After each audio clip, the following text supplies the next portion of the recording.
नमस्कार, नवतेज टीवी देख रहे हैं आप और मैं आपके साथ हूं चंदा यादव। खबरों की शुरुआत करेंगे। मुख्य रावत भाटा में अणु शक्ति उपभोक्ता भंडार में फर्जी दस्तावेज बनाकर पैसों के गबन का मामला सामने आया है। पुलिस ने पीड़ित की शिकायत पर मामला दर्ज करते हुए जांच शुरू कर दी। फरियादी येरुत्तमा पराशर के मुताबिक अणु शक्ति उपभोक्ता भंडार में बहुत बड़े स्तर पर धोखाधड़ी करके जनता के पैसों को लूटा गया है, जिसका पूरा फायदा समिति अध्यक्ष गिरिराज प्रसाद जंगम, सचिव नरेंद्र कुमार, अनूप झाला और मैनेजर रामेश्वर प्रसाद सेनी ने हटाया है।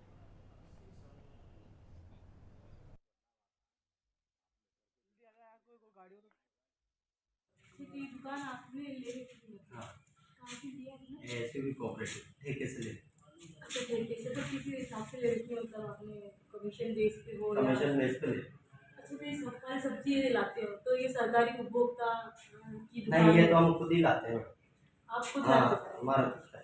अच्छा तो आपका है तो ये सब्जी आप ही लाते हो? हाँ, उपभोक्ता भंडार से नहीं लाते हो? उनसे तो हमने कमीशन बेस पे दुकान ले रखी है, माल वगैरह सब कुछ हम यही परचेज करके लेते हैं। आप ही परचेज करते हो? अच्छा तो हमारे पैसे से। हाँ लिखित में होगा ना आपके पास जो भाई आपने इतने परसेंट में ले हाँ, रखी है, कितने परसेंट में ले रखी है? 2.5%। 2.5%। अच्छा तो ये पैसा आप कैश में भी लेते हो, ऑनलाइन भी लेते हो, हाँ, तो ये उपभोक्ता भंडार में मतलब कैसे देते हो आप उस पैसे? बिल के थ्रू देते हैं ना। तो जैसे अभी उस दिन हमने भी सब्जी ली थी, हाँ, और भी लोग लेते हैं तो वो जैसे जो बिल है वो तो ये तो उपभोक्ता ASU डॉट लगा हुआ है हाँ। तो ये पैसे आपका नाम आता है उसके अंदर अकाउंट? तो अकाउंट तो मैडम आप किसी से भी ठेका लोगे तो मेरा ही नाम आएगा। जैसे आप किसी भी दुकानदार को पैसा दोगे तो उसकी दुकान पे ही जाएगा ना। अभी मैंने ठेका ले रखा है तो मेरे नाम पे ही आएगा ना।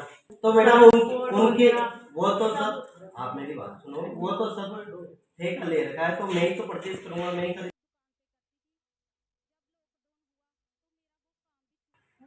होता है, सभी कर्मचारियों की यही शिकायत थी।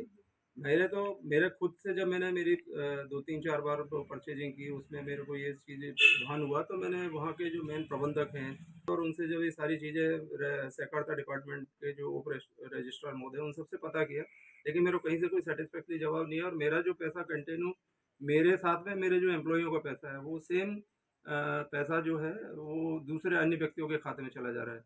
जबकि मेरे द्वारा एक बार इसकी जानकारी के लिए मैंने पूछा तो मीडिया के थ्रू मेरे को पता चला कि अध्यक्ष ने ये लिखा है कि हमने कमीशन बेस पे दुकान खोल रखी है और हमारी कोई लागत उसमें नहीं लगी है, जबकि वो दुकान भी हमारे NPCL विभाग की है। ये लोगों ने दुकान को अवैध करार करके एक दूसरे अन्य व्यक्तियों को मेसर्स के नाम से, कोई बबलू फ्रूट एंड वेजिटेबल के नाम से है, उसको इन्होंने किराए पे और कमीशन बेस पे दे रखी है। प्रति जो सेल होती है उसमें ये कमीशन कोऑपरेटिव लेती है। इससे तो सीधा सीधा फंड में घाटा नहीं, पैसा ही कोऑपरेटिव स्टोर को नहीं पहुंचेगा। ये पैसा तो अन्यत्र किसी तीसरे आदमी के उसमें अकाउंट में जा रहा है। वो 2-3 अकाउंट है अलग अलग, कभी वो बबलू फ्रूट एंड वेजिटेबल में जाता है, कभी रवि साकेवाल के नाम में जाता है, कोऑपरेटिव के खाते में नहीं जा रहा है पैसा। उनको जब ऑनलाइन मैंने सामान खरीदा तो मेरे को ये पता चला कि वहाँ पे जो संस्था का ASUV डॉट डॉट के नाम से बिल मिलता है और जो पैसा है वो किसी थर्ड एजेंसीज को जा रहा है। कोरोना काल में हमारे लाखों रुपए की हमारी सब्जी और फल बिकते थे। लगभग 3 से 4 लाख रुपए रोज की सेल थी, क्योंकि प्रावतवाटा में कहीं दूसरी जगह कोई और अन्य सामान के लिए प्राय वाहन और ये नहीं अलाउ थे, तो कॉलोनी कैंपस में भारी एम्प्लॉइयों की डिमांड के अनुसार सेल बहुत ज़्यादा थी।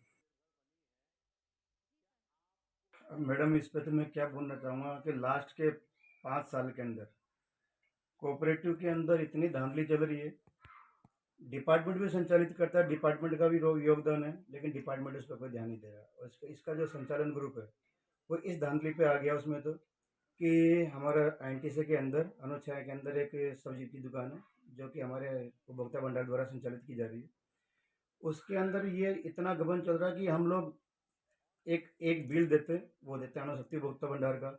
मैं पेमेंट करता हूँ क्रेडिट कार्ड से, ATM से, तो जो उसका जो अलग से बिल निकल के आता वो आता है किसी दूसरे के नाम का।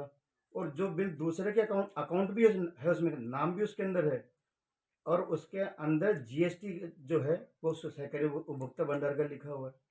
क्योंकि ये तो होना नहीं चाहिए। आप ये देखिए मोबाइल के अंदर जो जा रहा है ये वाला, देखिए इसी मोबाइल से पेमेंट किया है, उसके ये बिल भी आपके सामने है। ये अणुशक्ति उपभोक्ता भंडार का है और ये बिल है